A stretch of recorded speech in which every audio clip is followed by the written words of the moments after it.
our business. Like all fear, you eventually vanish. The economics of the future is somewhat different. You see, money doesn't exist in the 24th century. No money. The acquisition of wealth is no longer the driving force in our lives. We work to better ourselves and the rest of humanity.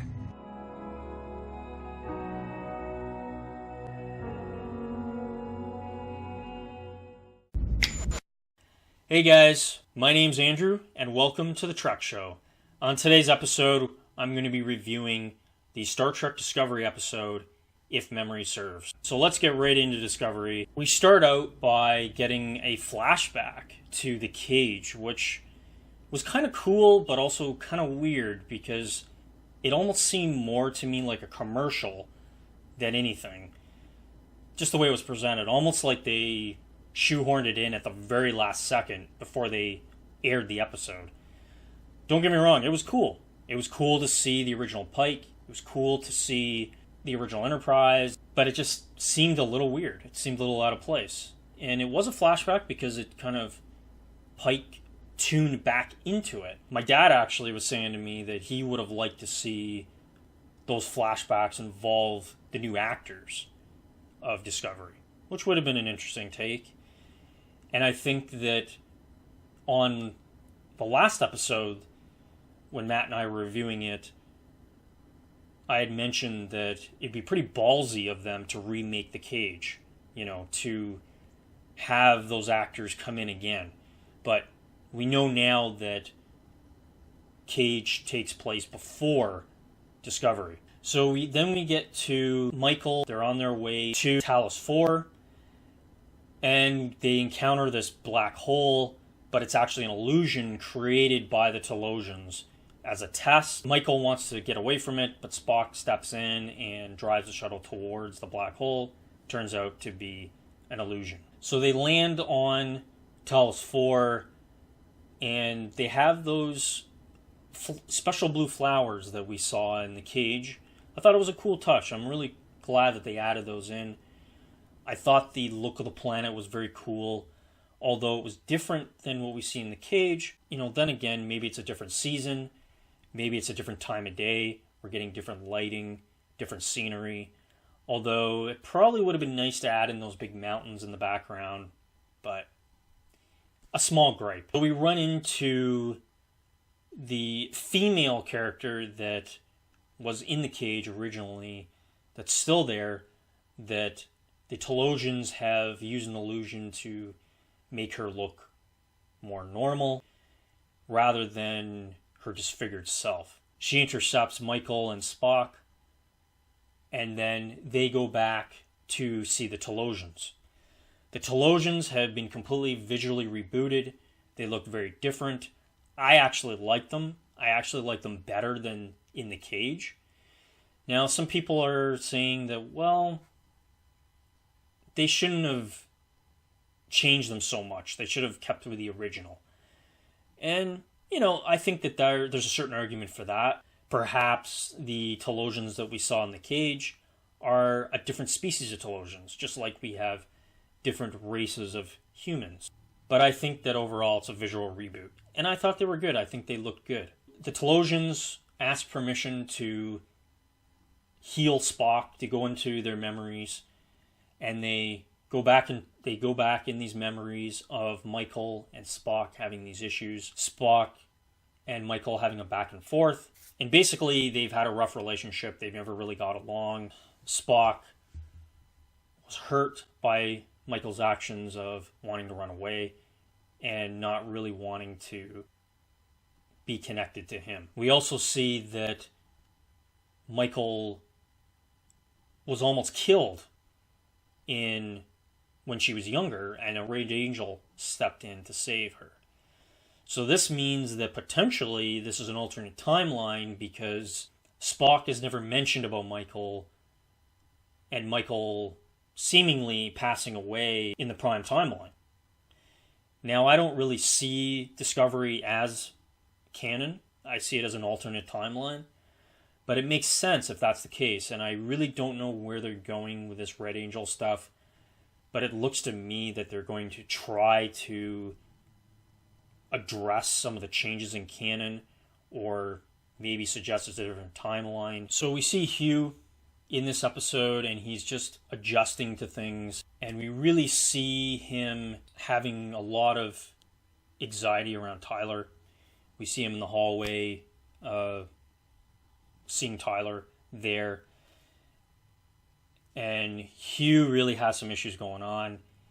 He's confused, doesn't know who he is, and he's very upset because he's just in a very crisis state after what's happened to him. I like the back and forth between him and Stamets. Tyler is upset at Stamets, although it may just be that he's upset in general and he's taking it out on Stamets. Stamets does his best to give Hugh support and to comfort him, but just seems like he's doesn't know what to do because of the state that Hugh is in. I liked all that with his reaction to Tyler. We find out that messages are being sent out of Discovery, and it's sort of confused whether it is Tyler or it is the probe that is the consciousness is now in that robotic character. Don't know the robotic character's name because there's a lot of characters in this that really have not been introduced or explained. At one point, Tyler was like, well, either way, Section 31 is going to find out what's going on. So it seems to me that they're sort of playing the audience.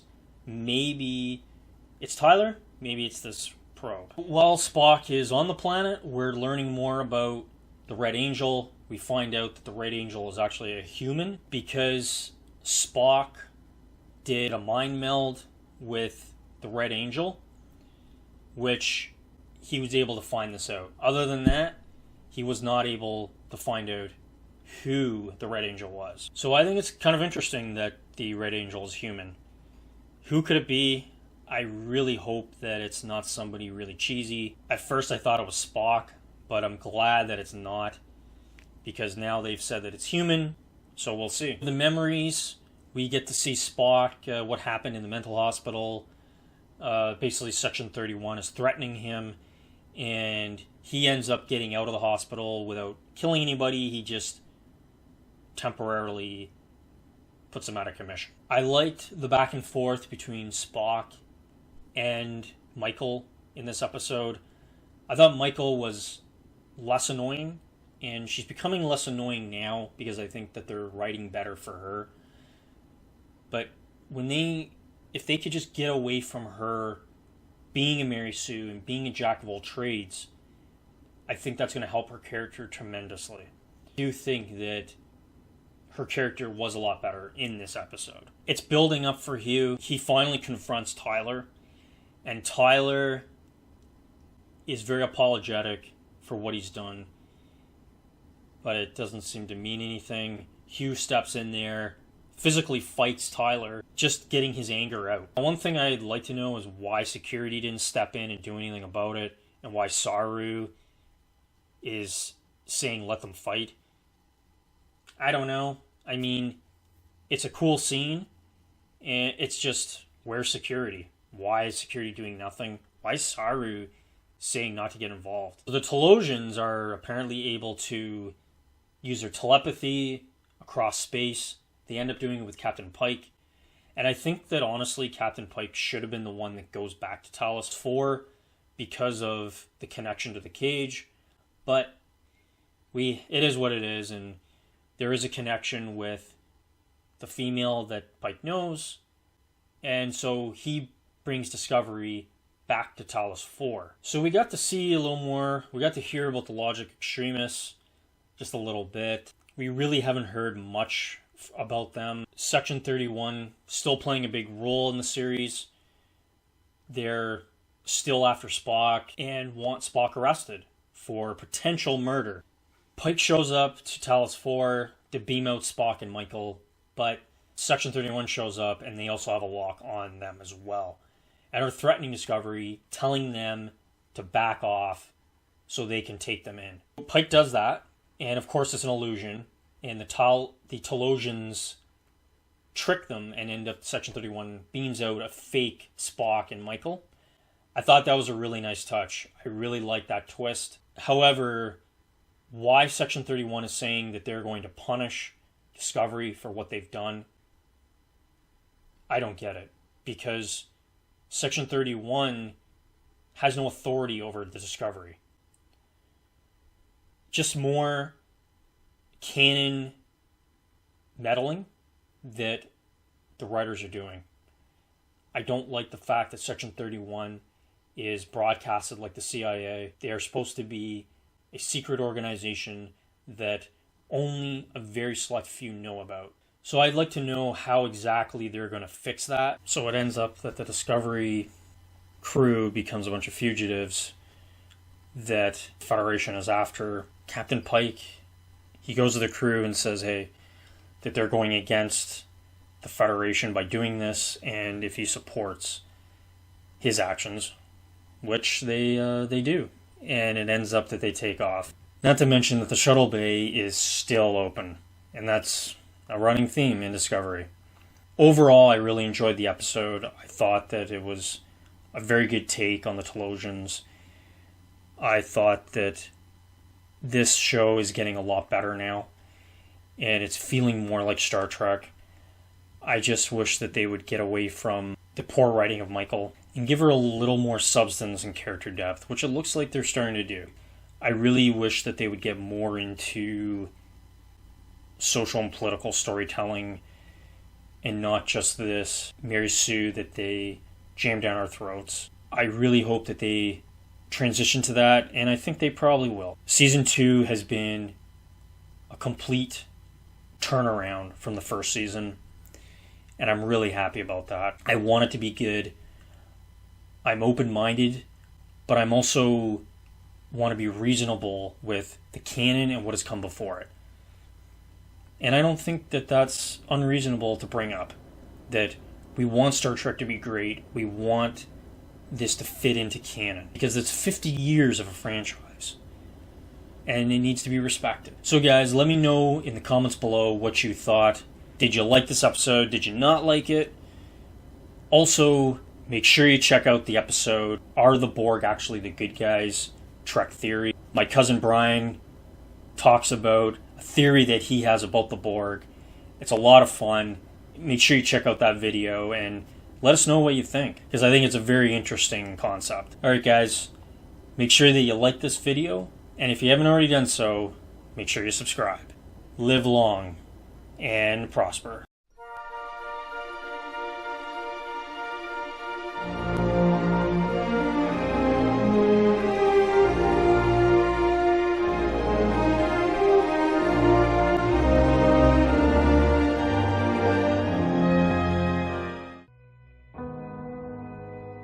Risk is our business. Like all fear, you eventually vanish. The economics of the future is somewhat different. You see, money doesn't exist in the 24th century. No money. The acquisition of wealth is no longer the driving force in our lives. We work to better ourselves and the rest of humanity.